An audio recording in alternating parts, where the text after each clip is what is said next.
Assistant commissioner Sahiwal کو مقامی جج کی طرف سے عدالت میں ہتھ کڑی لگوائے جانے کے واقعے کے خلاف بہاڑی سمیت ضلع بھر کے انتظامی افسران کی قلم چھوڑے ہڑتال کے باعث سائلین کو مشکلات کا سامنا۔ تفصیلات کے مطابق سرگودا کی تحصیل ساہیوال میں اسسٹنٹ کمشنر حیدر علی کو گزشتہ روز مقامی جج کی جانب سے ایک مقدمہ کی سماعت کے دوران ہتھ کڑی لگوائے جانے پر پنجاب بھر کے سول انتظامی افسران نے آج ہڑتال کا جو فیصلہ کیا تھا، اس سلسلہ میں آج بہاڑی سمیت ضلع بھر میں ڈپٹی کمشنر سمیت تمام ضلع و تحصیل کے انتظامی افسران نے قلم چھوڑ ہڑتال کر رکھی ہے۔ بعض دفاتر میں تالے بھی لگا دیے گئے ہیں اور دفاتر میں دور دراز سے آنے والے سائلین خوار ہو کر رہ گئے ہیں۔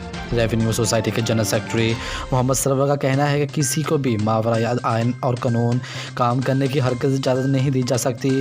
کسی کو حق نہیں کہ کسی افسر کی عزت نفس مجروح کرے۔